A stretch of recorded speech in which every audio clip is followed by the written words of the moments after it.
become an immortal sage kid.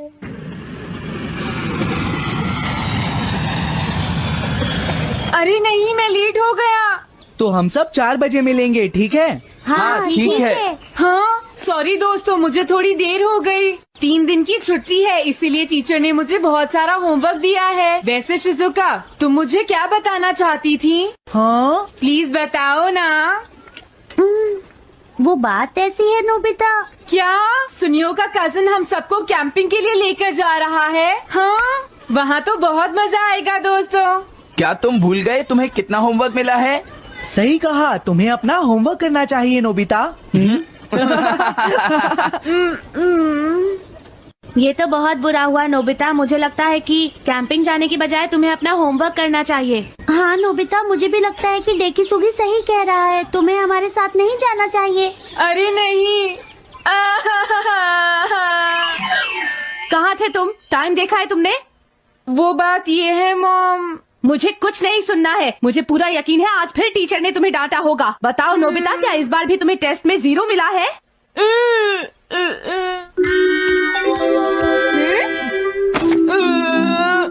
मैं तंग हो गया हूँ डोरेमोन। तुम किससे तंग हो गए हो नोबिता? हाँ, हर चीज से। तो इसमें कौन सी नई बात है नोबिता? हाँ, देखो आज मेरा मूड बहुत खराब है डोरेमोन। कितना अच्छा होता अगर मैं अकेला किसी पहाड़ी पर रह पाता। एक इमॉर्टल सेज की तरह बातें करना बंद करो। डोरेमोन, ये इमॉर्टल सेज क्या है? क्या तुम्हें नहीं पता?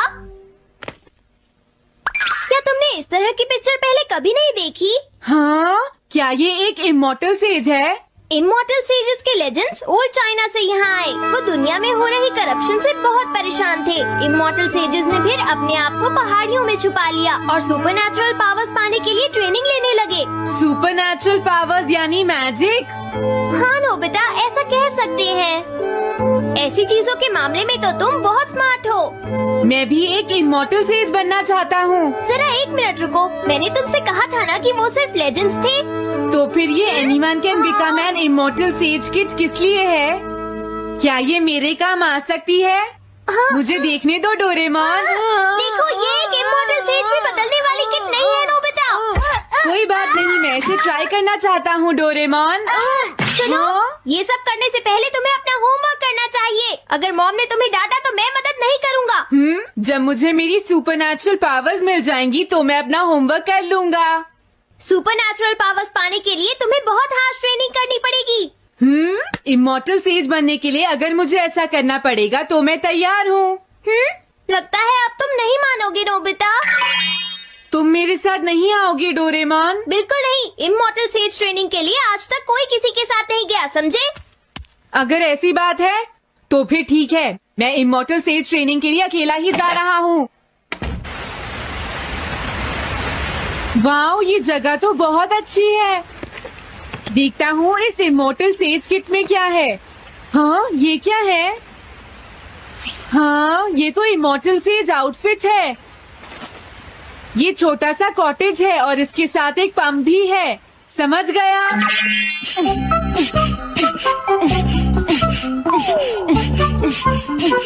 वाओ, एक इमॉर्टल सेज कॉटेज। मुझे ट्रेनिंग के दौरान इसी में रहना होगा।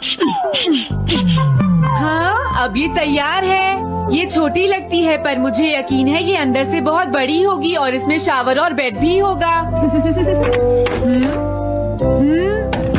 हाँ, अरे इसमें तो कुछ भी नहीं है। कितना अजीब है। हाँ, ये क्या है? एक इमॉर्टल सेज डॉल। अरे इससे ही तो मुझे सुपरनैचुरल पावर्स मिलेंगी। हाँ। अरे मुझे किसने जगाया? हाँ, ये मैं हूँ नोबिता। तो मुझे कुछ सुपरनैचुरल पावर्स सिखाओ, पर थोड़ी जल्दी करना और आसान भी। मुझे मुश्किल चीजें पसंद नहीं है। हाँ। क्या तुम्हें अपने टीचर से बात करने की तमीज नहीं है? अरे मुझे मारने की तुम्हारी हिम्मत कैसे हुई? हाँ? हाँ? अब तुम नहीं बचोगे। तुम्हें लगता है तुम मुझे पकड़ सकते हो? हाँ? रुक जाओ, मैं तुम्हें नहीं छोड़ूंगा। हाँ?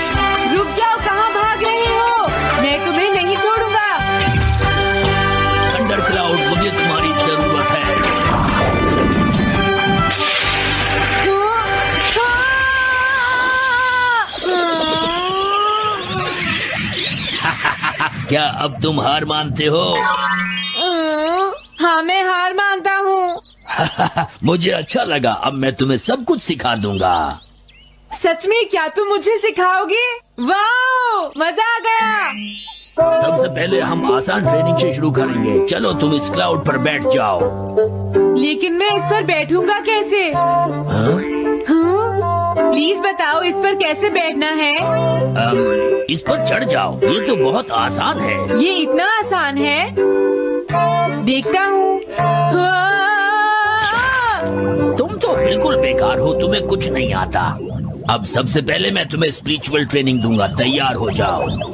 Spiritual training? मैं चाहता हूँ कि तुम यहाँ बैठो और अपने अंदर से बाकी सारे थॉट्स को निकाल दो, यानी अपना दिल खाली कर लो। वाह, ये तो बहुत आसान काम है। मेरे टीचर और मॉम हमेशा मुझसे कहते रहते हैं, तुम कुछ नहीं कर सकते, तुम्हारा दिमाग खाली है। मेरा मतलब वो नहीं था, मैं दिल की बात कर रहा हूँ। क्या तुम्हें सुनाई नहीं देता मैंने क्या कहा? सॉरी, मुझे तो लगता था दिल और दिमाग एक ही चीज होते हैं। मुझे ये करना होगा। हाँ। ये क्या कर रहे हो? तुम्हें सोने की इजाजत किसने दी? Thunder cloud! इसमें मेरी क्या गलती है? अपने दिल से सब कुछ निकालने के बाद मुझे नींद आ गई।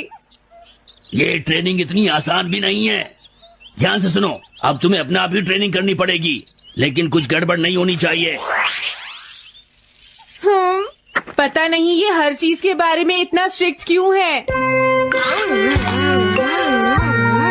पता नहीं नोबिता, वहाँ अपनी ट्रेनिंग ठीक से कर भी रहा था। और देखो डोरेमोन, मैंने सारे क्वेश्चन इंसाइक्लोपीडिया में रिसर्च करके सॉल्व कर लिए हैं। देखो, होमवर्क कॉपी करना कोई बहुत बड़ी बात नहीं है नोबिता। और याद रखना, अगर तुम ऐसे ही चीटिंग करके अपना होमवर्क करते रहे तो बड़े होकर कुछ भी नहीं कर पाओगे। समझ गए नोबिता? मैं जा रहा हूँ। फ्यूचर की चिंता किससे है? अभी से फ्यूचर के बारे में परेशान होने की क्या जरूरत है? मुझे कुछ और भी पूछना है। मुझे नहीं लगता मेरे साथ ऐसा होगा, फिर भी मुझे चेक कर लेना चाहिए। मुझे नोबिता के फ्यूचर के बारे में कुछ बताओ।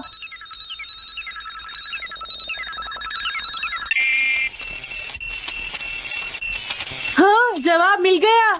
मुझे तो यकीन ही नहीं होता, मेरा नाम इंसाइक्लोपीडिया में लिखा है। इसमें लिखा है, नोबी नोबिता नोबी नोबिसुके और नोबी टमाको का बेटा है। वो पढ़ाई और स्पोर्ट्स में बिल्कुल भी अच्छा नहीं है और साथ ही वो बहुत कमजोर और आलसी भी है। ये सब झूठ है। मुझे डोरेमोन के इस गैजेट पर यकीन नहीं है। हाँ, लेकिन फिर भी मैं जानना चाहता हूँ। बहुत मुश्किल से उसने हाई स्कूल पास किया। स्कूल के 2 साल बाद उसे कॉलेज में एडमिशन मिला और मीनामोटो तैयार नहीं था। सुनियो आउट था या पहुंच चुका था, ये जानने के लिए उन्होंने वोटिंग कराने का फैसला किया और जियान 1 वोट से हार गया। जियान ने कहा कि वो तुम्हारी वजह से मैच हार गया। अगर तुम घर नहीं आते तो वो हारता नहीं। अब वो तुम्हें नहीं छोड़ेगा। अब क्या होगा? अगर जियान तुम्हें घूंसे मारेगा तो उसके बाद तुम्हारा चेहरा ऐसा हो जाएगा नोबिता, और हो सकता है उसके बाद शिज़ुका तुमसे शादी न करे। तब तुम क्या करोगे? नहीं नहीं, प्लीज कुछ करो ना डोरेमोन। देखो, ये तुम्हारी गलती है नोबिता, तुम्हें वहाँ से भागकर नहीं आना चाहिए था। डोरेमोन, आज के बाद मैं ऐसा कभी नहीं करूँगा। अपना होमवर्क खुद करूँगा। मैं सुबह जल्दी उठूंगा और स्कूल टाइम से जाऊँगा। मैं मॉम का कहना भी मानूंगा। मैं तुमसे प्रॉमिस करता हूँ। तुम सच में करोगे? हाँ। अब तुम प्रॉमिस कर रहे हो तो मुझे कुछ करना पड़ेगा। मुझे जायंट्स और टेरानोस के बीच हुए गेम की 9th इनिंग का रिकॉर्ड चाहिए और सुनियो का एक स्लाइड करने वाला फोटो भी चाहिए, जिससे पता चल सके कि वो आउट था या नहीं।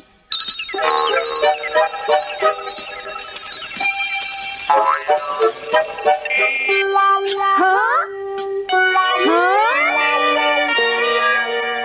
तुम हमें कभी नहीं हरा सकते, समझ गए जियान? ये नहीं मानेगा। हे सुनो, जियान, मैं आ गया।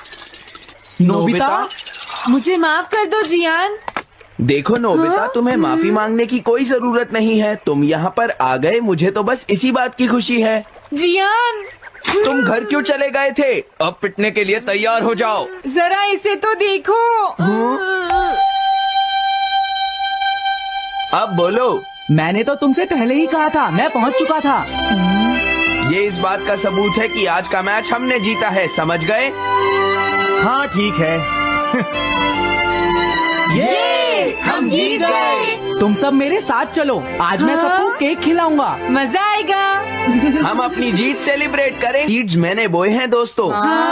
इस सड़क के किनारे जितने भी पोल्स हैं, मैंने उन सब के नीचे सीड्स बोए हैं। पर तुमने ऐसा क्यों किया? यहाँ इन पर कोई पैर नहीं रखेगा और पानी की भी जरूरत नहीं पड़ेगी। अरे वाह, फिर तो सारी सड़क फूलों से भर जाएगी। हाँ, मैं इस सड़क को फूलों से भर दूंगा। अरे वाह, तुम तो बहुत इंटेलिजेंट हो जियान। वो तो मैं पहले से ही हूँ। हम जानते हैं तुम झूठ बोल रहे हो जियान। हाँ नोबिता, तुमने बिल्कुल सही कहा। Sorry Gian. क्या कहा तुमने?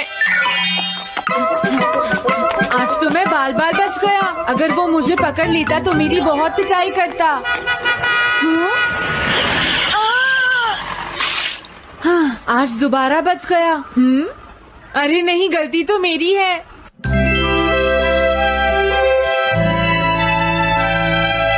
मैं घर आ गया। अरे तुम आ गए, ये क्या? क्या हुआ? तुमने चेहरे पर क्या लगा रखा है? मेरे चेहरे पर क्या लगा है? अरे मिरर को क्या हुआ?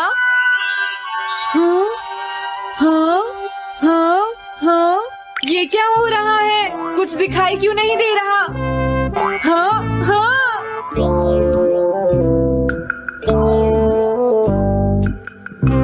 हाँ, ये सब क्या हो रहा है? मुझे माफ करना नोबिता। डोरेमोन, तुम चौंक गए ना? असल में मैंने उस मिरर को इससे साफ किया था। Kind the cloth। इससे क्या होता है? जितनी देर इससे मिरर को साफ करोगे, रिफ्लेक्शन उतनी ही देर से आएगा।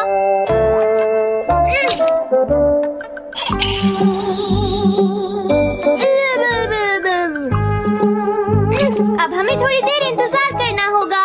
नोबिता, मैं जरा मार्केट से सामान खरीदने जा रही हूँ।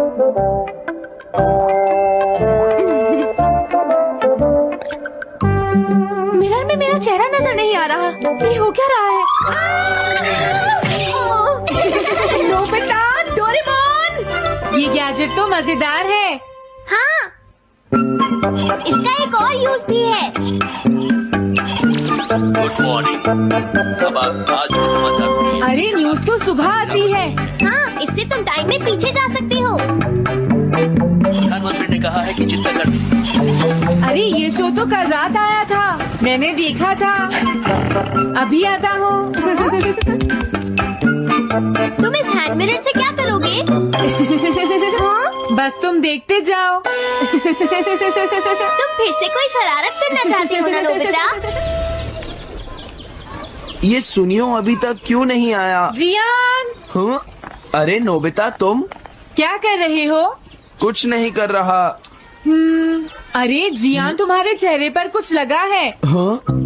मेरे चेहरे पर क्या लगा है? हाँ? तुम इस मिरर में देख सकते हो, मैं इसे साफ कर देता हूँ। ये लो। हाँ? हाँ? क्या बात है जियान? नहीं, कुछ भी नहीं। हाँ? तुम घबरा क्यों रहे हो? क्या तुम्हें मेरा चेहरा हमेशा की तरह नजर आ रहा है नोबिता? तुम हमेशा ऐसे ही दिखते हो। पर मुझे तो एक गोरिल्ला नजर आ रहा है। तुम सही कह रहे हो। नहीं, ये सच नहीं हो सकता।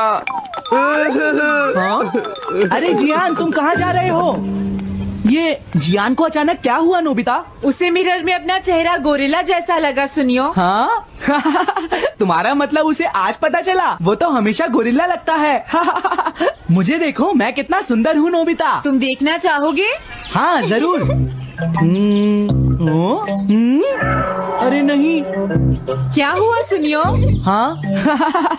मैं सोच रहा था आज मैं कुछ ज्यादा ही हैंडसम नजर आ रहा हूँ। अरे नहीं, ये कैसे हुआ? मुझे तो ये अभी कम लगता है डोरे। कुछ तो करना ही पड़ेगा। लेकिन तुम इससे क्या करना चाहती हो नोबिता? ये देखो। ऐसा मत करो। अगर मैं मिरर को इससे साफ करूंगा तो हमें पता चल जाएगा थोड़ी देर पहले शिजुका क्या कर रही थी। डोरेमोन, रुक जाओ नोबिता, ये सब ठीक नहीं है। तुम्हें इस गैजेट का गलत इस्तेमाल नहीं करना चाहिए। नोबिता, तुम मेरी बात सुन रहे हो ना? हाँ, मैं तो थक गया हूँ। अब मैं करता हूँ। हाँ?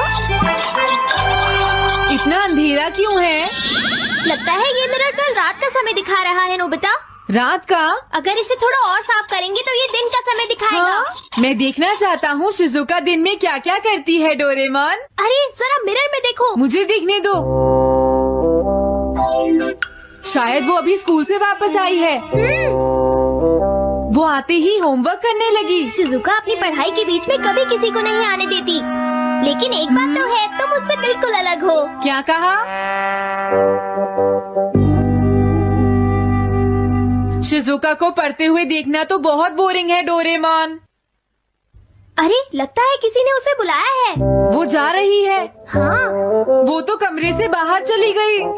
पता नहीं अब वो कितनी देर बाद वापस आएगी। हो सकता है वो खाना खा रही हो, लेकिन वो वापस जरूर आएगी। हो सकता है वापस आते ही वो फिर से पढ़ाई करने लगे। हाँ, हो सकता है। खाना खाने में इतना टाइम नहीं लगता, शायद वो कहीं और गई है। असली शिजुका भी अभी तक वापस नहीं आई है नोबिता। हाँ? सॉरी, तुम्हें इंतजार करना पड़ा। हाँ? क्या बात है? नहीं नहीं, कुछ नहीं। हाँ हाँ, कुछ भी तो नहीं। तुम्हें इतनी देर कैसे हो गई? सब ठीक तो है? वो इसलिए क्योंकि बाहर जियान बहुत हंगामा कर रहा है। हाँ? देखो, ये तुम दोनों में से किसी एक ने किया है। मुझे कुछ नहीं पता। हाँ, मुझे भी नहीं पता। तो फिर किसने किया है? इन फुटप्रिंट्स को देखो, ये जरूर किसी बच्चे के हैं। हाँ, तुम बिल्कुल सही कह रहे हो जियान। हाँ जियान। अगर किसी ने अपना जुर्म कबूल नहीं किया तो मैं सबको पीटूंगा, समझे? हाँ? शांत हो जाओ जियान। क्या हुआ नोबिता, क्या ये तुमने किया है? हाँ, मैंने नहीं किया है, पर मैं कल्प्रेट को ढूंढ सकता हूँ। लेकिन कैसे? जब भी कोई क्राइम होता है उसका कोई ना कोई विटनेस होता है जियान। क्या कहा, विटनेस? वो कौन है? और जियान वो विटनेस है। सड़क के सामने लगे वो ग्लास डोर्स। क्या? वो कैसे? क्या इससे पता चल जाएगा कि ये किसने किया है? हाँ, टाइम डस्ट क्लॉथ से साफ करने से पता चल जाएगा। नोबिता, मुझे लगता है इतना काफी है। हाँ ठीक है, ये गैजेट कमाल का है। अब तुम सब ध्यान से देखना, जिसने भी ये सब किया है थोड़ी देर में हमें उसका पता चल जाएगा। क्या तुम्हें यकीन है? हाँ, इसमें दिख रहा है। हाँ? बहुत सारे लोग आ जा रहे हैं। किसी ने भी उस पर पैर नहीं रखा। देखो, ये तो मैं हूँ।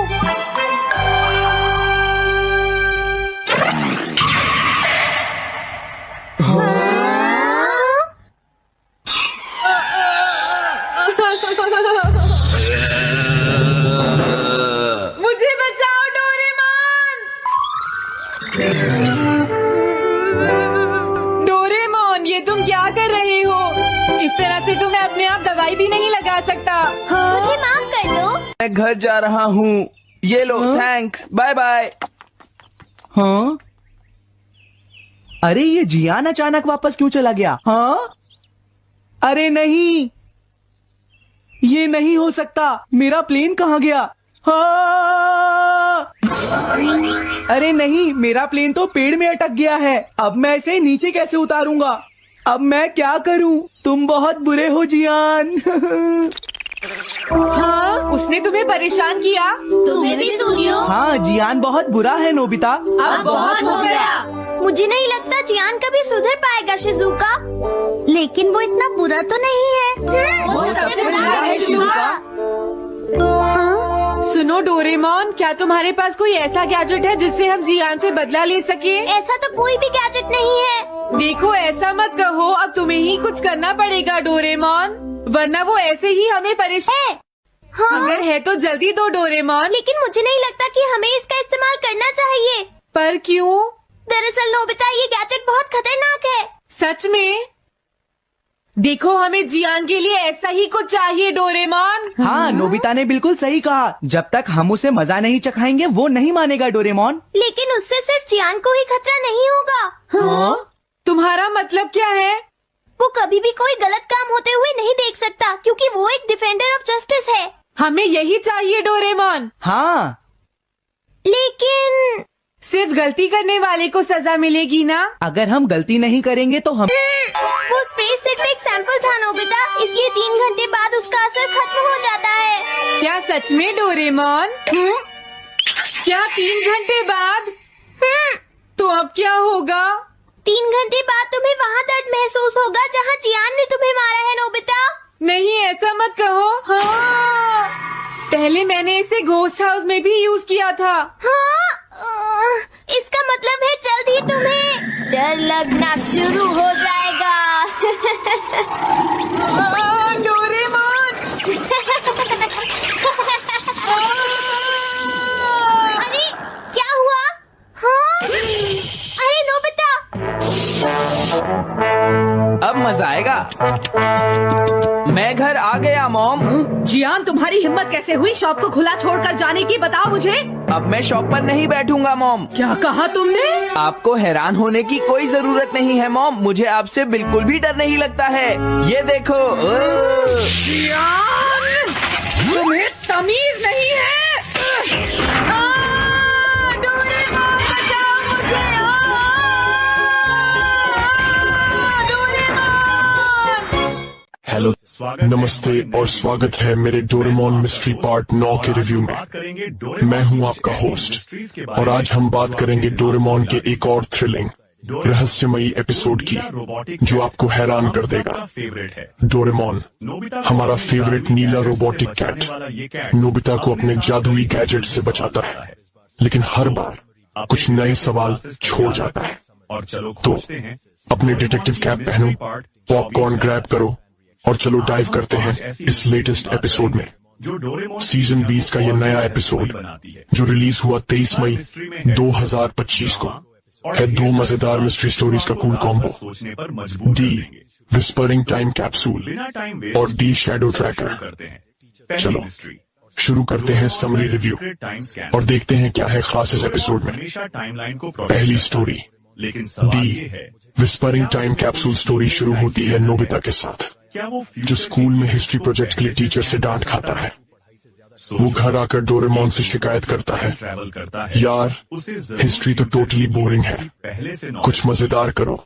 डोरेमोन अपने क्लासिक स्टाइल में 4D पॉकेट से निकालता है एक गैजेट, टाइम कैप्सूल डिटेक्टर। ये गैजेट पुराने टाइम कैप्सूल्स को ढूंढ सकता है जो पास्ट या फ्यूचर में छुपाए गए हों। कितना कूल ना? नोबिता हमेशा की तरह जल्दबाजी में इस गैजेट को यूज करता है और स्कूल के पीछे एक पुराना टाइम कैप्सूल ढूंढ लेता है, लेकिन जब उसे खोलता है तो अंदर से एक अजीब फुसफुसाती आवाज आती है जो कहती है मुझे रिलीज करो। नोबिता डर जाता है और डोरेमोन को बुलाता है। डोरेमोन चेक करता है और पता चलता है कि ये कैप्सूल फ्यूचर से है और इसमें कोई मैसेज लॉक है। मैसेज को अनलॉक करने के लिए नोबिता और डोरेमोन एक एडवेंचर पर निकलते हैं। वो स्कूल के पुराने रिकॉर्ड्स खंगालते हैं और पता चलता है कि कैप्सूल को किसी ने 50 साल पहले छुपाया था। लेकिन ट्विस्ट ये है, कैप्सूल की आवाज फ्यूचर की टेक्नोलॉजी से कनेक्टेड है। क्या ये आवाज किसी फ्यूचर के इंसान की है जो नोबिता को कांटेक्ट करना चाहता है?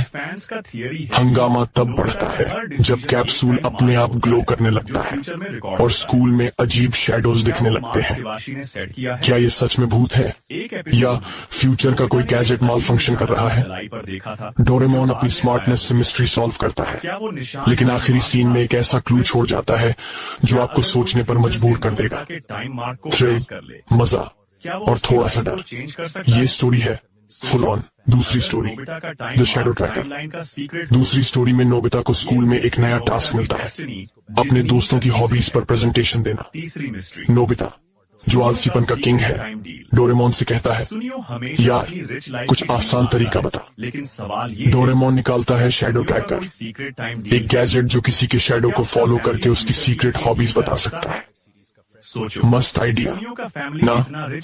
नोबिता इस गैजेट को ज्ञान और सुनियो पर यूज करता है, लेकिन गलती से वो शिजुका के शैडो को ट्रैक कर लेता है। शैडो उसे एक सीक्रेट लोकेशन पर ले जाता है, एक पुरानी लाइब्रेरी।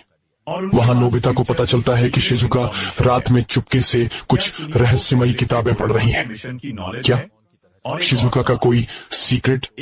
डोरेमोन और नोबिता इस मिस्ट्री को सॉल्व करने के लिए लाइब्रेरी में घुसते हैं और वहाँ उन्हें एक हिडन रूम मिलता है।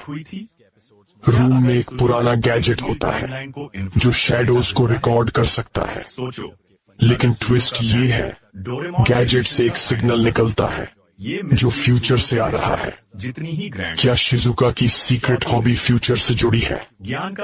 हंगामा तब और बढ़ता है जब ज्ञान और सुनियो भी इस मिस्ट्री में कूद पड़ते हैं और लाइब्रेरी में अजीब अजीब शैडोज दिखने लगते हैं। क्या ये शैडोज फ्यूचर के हैं या कोई पुराना गैजेट ट्रिक कर रहा है? डोरेमोन आखिर में सब कुछ फिक्स करता है, लेकिन स्टोरी एक सवाल छोड़ जाती है। शिजुका का सीक्रेट क्या था?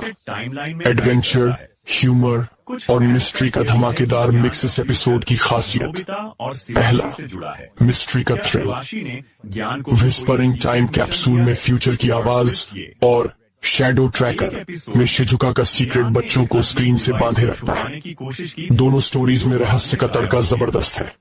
दूसरा, गैजेट्स, टाइम कैप्सूल डिटेक्टर और शैडो ट्रैकर टोटली यूनिक है। खासकर वो सीन जहां कैप्सूल ग्लो करता है और शैडोज लाइब्रेरी में दौड़ते हैं, वो डर और हंसी का परफेक्ट कॉम्बो है। तीसरा, कैरेक्टर डायनामिक्स।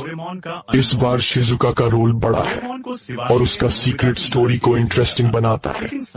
ज्ञान और सुनियो की बेवकूफी हंसाती है और नोबिता की जल्दबाजी वही पुराना डोरेमोन वाइब देती है। हिंदी डबिंग भी शानदार है। डोरेमोन की सिर पकड़ने वाली आवाज और नोबिता की मासूमियत टॉप नॉच है। चौथा, लेसन।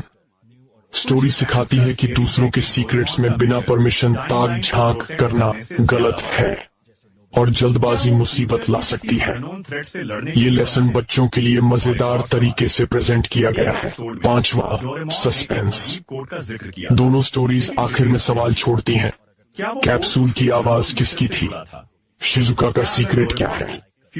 ये सस्पेंस अगले एपिसोड का इंतजार बढ़ा देता है। क्या थोड़ा बेहतर हो सकता था? पहला, बैकग्राउंड डिटेल्स। शैडो ट्रैकर में लाइब्रेरी का सेटअप मजेदार है, लेकिन और डरावना हो सकता था। अगर कुछ भूतिया वाइब्स और होते तो थ्रिल डबल हो जाता।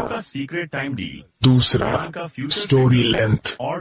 विस्परिंग टाइम कैप्सूल को थोड़ा ज्यादा टाइम मिलता तो कैप्सूल की बैक स्टोरी और डीप हो सकती थी। क्या वो फ्यूचर की किसी सिविलाइजेशन से था? थोड़ा और खुलासा अच्छा होता। तीसरा, एनिमेशन। सीजन 20 का एनिमेशन क्रिस्प है, लेकिन कुछ सीन्स में बैकग्राउंड सिंपल लगे। पुराने डोरेमोन एपिसोड्स के रंग बिरंगे डिटेल्ड बैकग्राउंड्स वाला फील थोड़ा मिसिंग था। कौन देखे? अगर तुम डोरेमोन फैन हो तो ये एपिसोड मस्ट वॉच है। 8 से 12 साल के बच्चों के लिए ये परफेक्ट है। पेरेंट्स भी बच्चों के साथ एंजॉय कर सकते हैं क्योंकि ये लाइट, फन और थोड़ा सस्पेंसफुल है।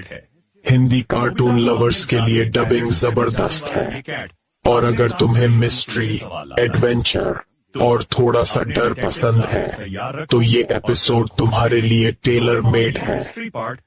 मेरा स्कोर, मैं इस एपिसोड को दूंगा 8.7 out of 10। Mysteries thrilling, gadgets cool और शिजुका का सीक्रेट सुपर इंटरेस्टिंग है, लेकिन थोड़ा और डरावना बैकग्राउंड और डीप बैक स्टोरी इसे 10 बना सकता था।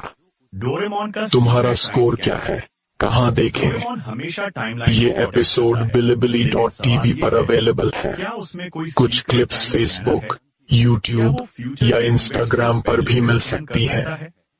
लिंक चेक करो और एंजॉय करो। आखिरी बात, डोरेमोन हमेशा दिल को छूता है। मिस्ट्री पार्ट 9 वही पुराना डोरेमोन मजा लाता है। नोबिता की बेवकूफी, डोरेमोन के गैजेट्स और ढेर सारी मिस्ट्री। इस बार सस्पेंस और शिजुका का सीक्रेट इसे एक्स्ट्रा स्पेशल बनाते हैं। और कहा तो था, ये अपने टाइमलाइन बचपन के को लिए फिर से जीने की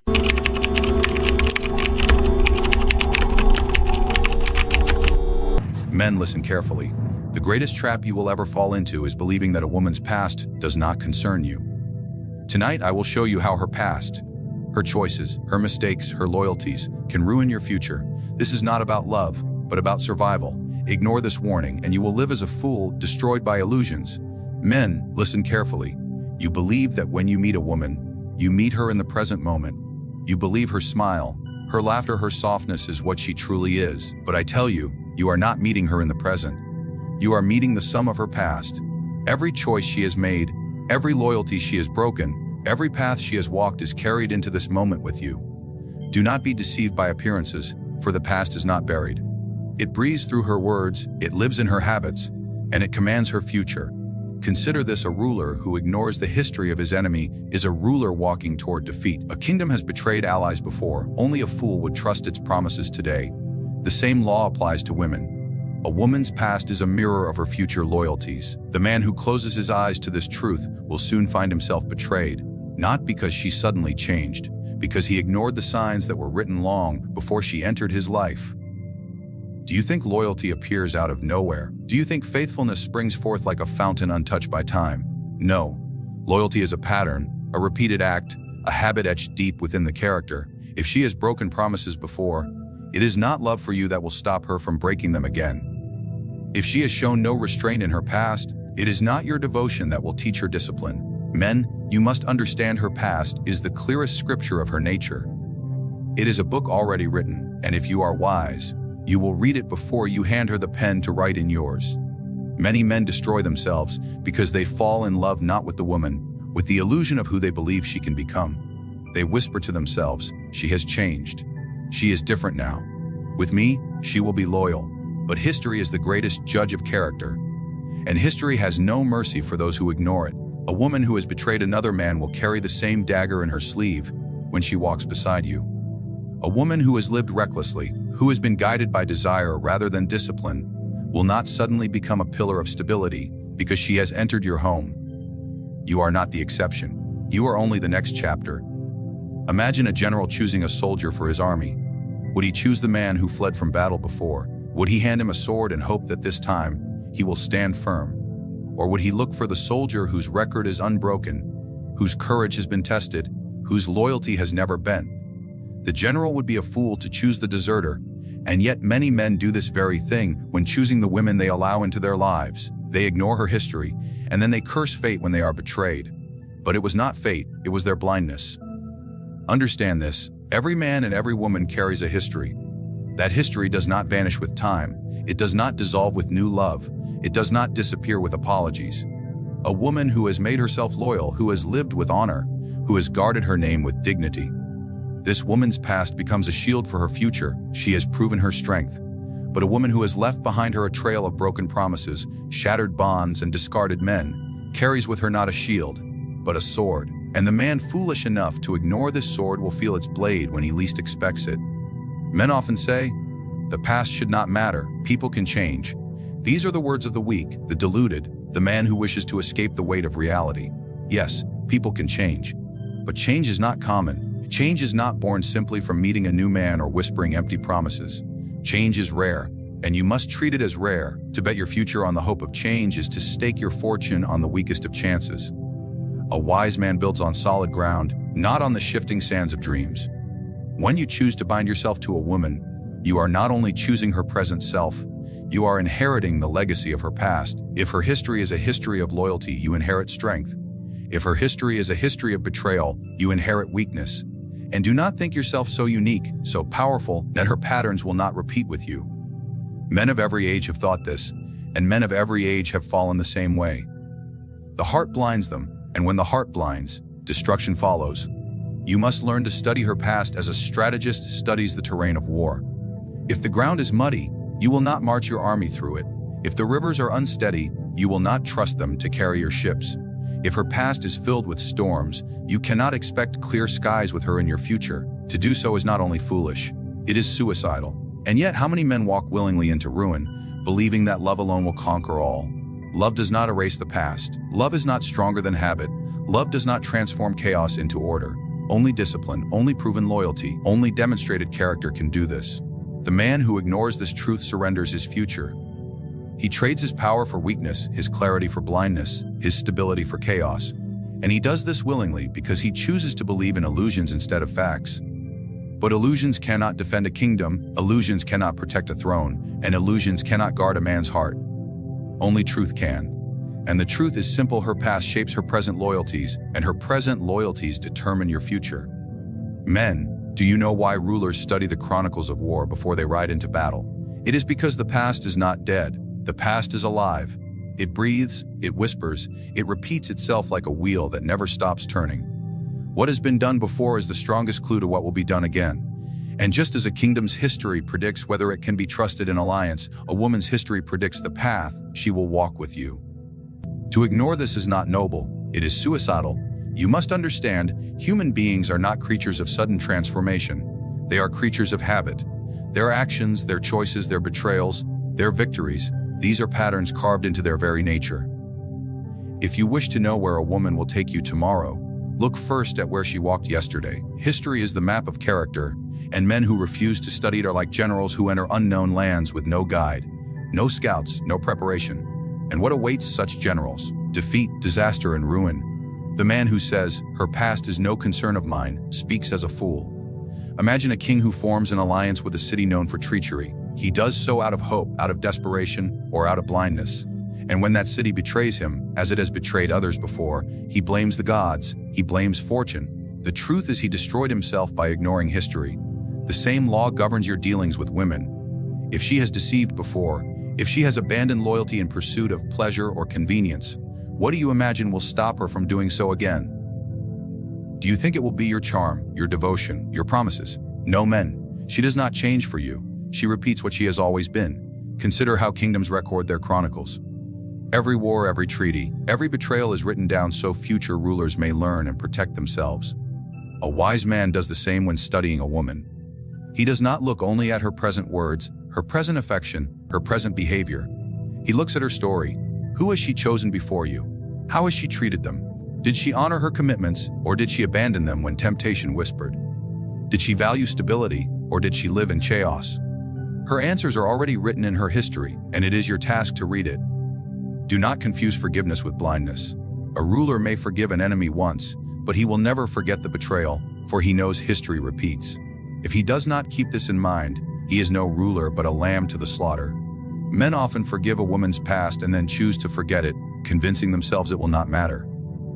But when the same wounds are opened again, when the same patterns of betrayal resurface, these men cry out as though fate has cursed them. No, it is not fate. It is their refusal to learn from history. A man who ignores history deserves the ruin that comes for him.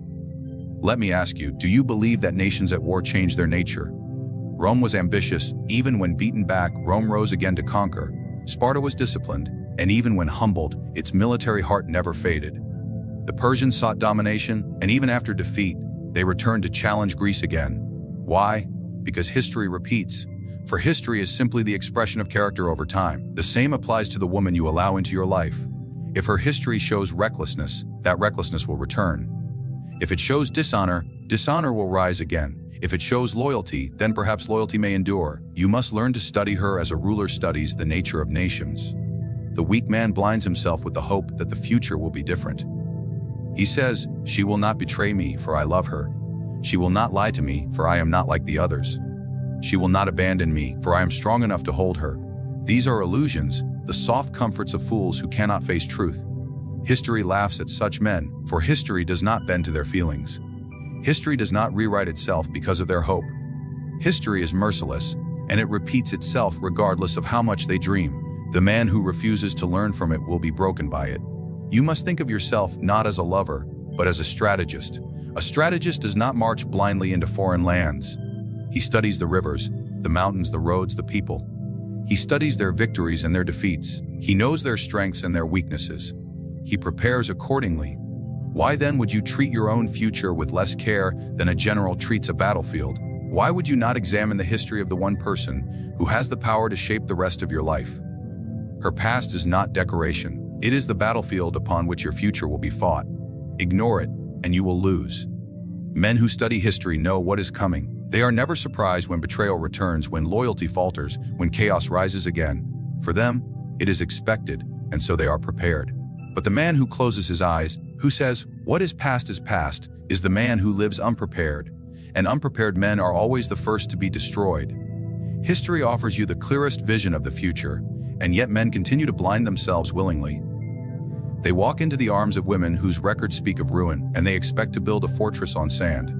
The tide washes it away, and they stand shocked, though they should have known from the beginning. When you meet a woman, understand that you are not beginning at page 1. The book has already been written. You are not her first chapter, you are merely her next, and the earlier chapters reveal what kind of ending awaits. The man who reads carefully knows what he is choosing. The man who refuses to read will be forced to live the story blindly, and blindness is the most dangerous condition a man can accept. For in blindness, he hands his future over to history, and history will always repeat what he did not have the courage to see. Men, hear me well. The greatest chains a man can wear are not forged by iron, but by his own blindness. The man who ignores the past, the man who closes his eyes to the truth of what has already been done, becomes a prisoner of the very history he chose to forget. He lives in illusions, and illusions are the cruelest jailers of all. They promise freedom, but they deliver only ruin. You believe the past is behind you. You believe her mistakes are buried, her betrayals forgotten, her reckless choices no longer relevant. But the past is not buried. The past is alive. It moves through her like blood. It whispers through her instincts. It commands her loyalties. And when you refuse to see it, when you dismiss it as meaningless, you are not avoiding chains. You are tightening them around your own neck. Look to the rulers of history. A prince who ignores the treachery of his allies is doomed to repeat the same betrayal. A general who forgets the mistakes of the last war will lead his soldiers into the same slaughter. Why? Because the past is not gone. The past is a teacher. If you learn from it, you are free. If you ignore it, you are enslaved. And the same law rules your dealings with women. If you do not study her history, if you refuse to measure the weight of her past, you will repeat the same pain endured by the men before you. Their ruin will become your ruin, their wounds your wounds, their downfall your downfall. Men often cry, "I trusted her, and she betrayed me." But trust without examination is not trust. It is foolishness. If she betrayed another before you, then what were you expecting? If she abandoned loyalty when it was difficult, why did you believe she would be loyal to you when temptation appeared? You ignored her past, and because you ignored it, you are now chained by it. She has not imprisoned you. You have imprisoned yourself, because you refuse to see what was always before your eyes. The prisoner of the past is the man who builds castles on illusions. He tells himself, "She has changed. It will be different. My love will inspire her loyalty. My devotion will secure her faithfulness. My strength will fix her chaos." These are not strategies, these are delusions. And when reality returns, as it always does, the illusions crumble, and the man finds himself surrounded by the ruins of his own denial. He thought he was free, but he was chained from the beginning. Chained to the very history he ignored. Do you think time heals all? Time does not erase character. Time does not cleanse habits. Time does not rewrite history. A woman who lived by impulse in her past will live by impulse again. A woman who disrespected loyalty before will disrespect it again.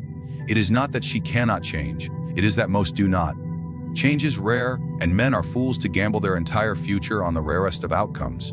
The wise man does not build his kingdom on exceptions. He builds it on the rule, and the rule is this: patterns repeat, history returns, the past enslaves those who refuse to confront it. The prisoner of the past does not see the chains he wears. He believes he is free because he chose blindness. But blindness is not freedom. It is surrender. When you refuse to look at her history, you surrender your power to it.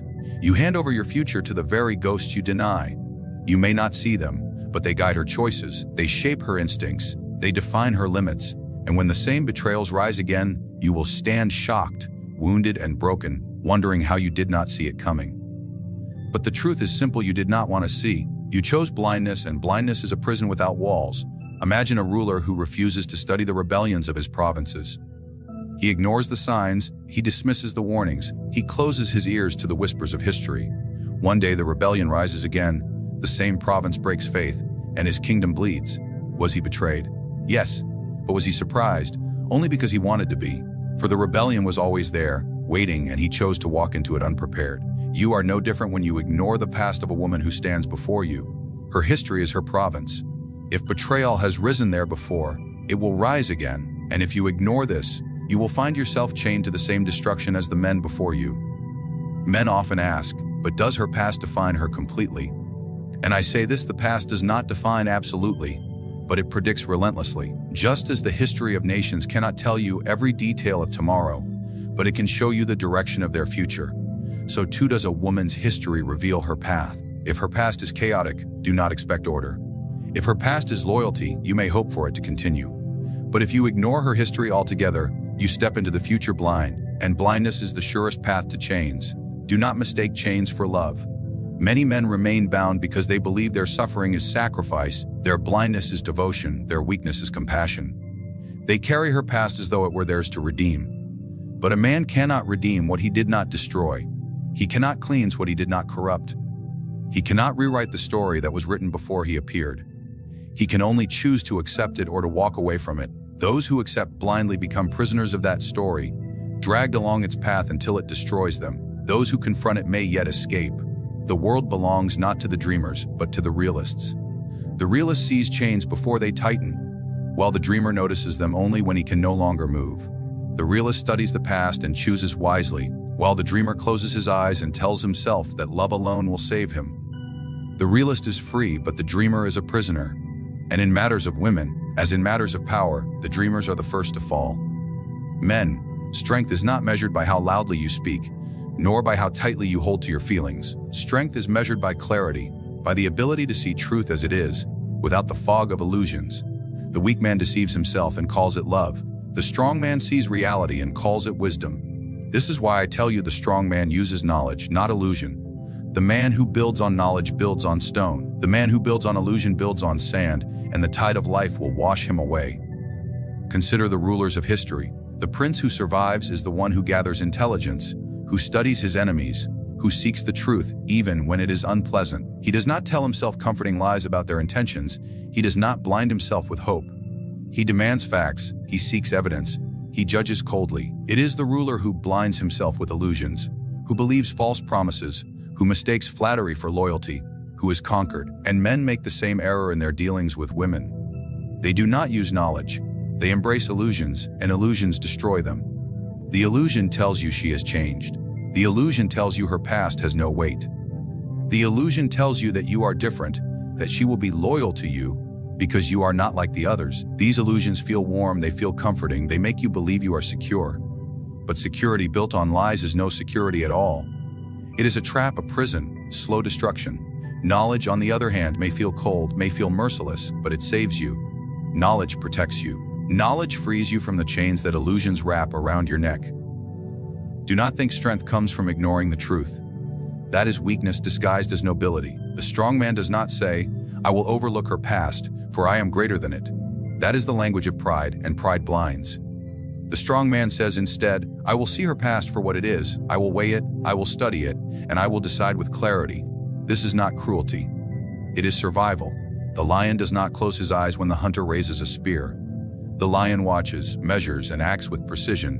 So too must a man when dealing with women whose histories hold the power to shape his future. You may love her beauty, you may enjoy her company, you may feel warmth in her presence. But these feelings are illusions if you let them cloud your judgment. Feelings do not erase history. Desire does not erase betrayal. Hope does not erase patterns. If you rely on illusions, you are like a ruler who defends his kingdom with paper walls. They may look strong from a distance. The moment the enemy presses against them, they collapse. Knowledge, however, is the stone fortress that no enemy can easily breach. Knowledge demands discipline. It demands you look where most men refuse to look. It demands that you ask questions others fear to ask. What has she done before you? How has she treated those who trusted her? What choices has she made when no one was watching? Men who seek truth will find answers, and those answers will guide them. But men who hide behind illusions will never ask, never look, never seek. And because of this, they will fall into the same traps that history has already set before them. The weak man believes love makes him strong, but love without knowledge makes him weaker than a child. A child believes in fairy tales, in happy endings, in promises without weight. A man must not be a child. A man must be a ruler of his own life. And rulers do not govern with illusions. They govern with truth, however harsh, however bitter. A man who cannot look at the truth is unfit to rule himself, and if he cannot rule himself, he will be ruled by others, by women, by desire, by deception, by his own blindness. The strong man accepts reality as it is. He does not need the comfort of illusions, because he has the courage to face the truth. This courage is the foundation of power. When you know what you are dealing with, you cannot be surprised. When you see clearly, betrayal cannot blindside you, cannot ensnare you, illusions cannot chain you. You may still choose to engage, but you will do so with eyes open, with a mind sharp, with a heart guarded. This is true strength, not running from reality, but mastering it. Weak men often call this cruelty. They say, you are too harsh, you are too suspicious, you are too cold. But these are the complaints of those who have chained themselves to illusions. They fear truth because truth exposes their weakness. The strong man does not fear the truth. He wields it. He uses it as a weapon, as a shield, as a guide.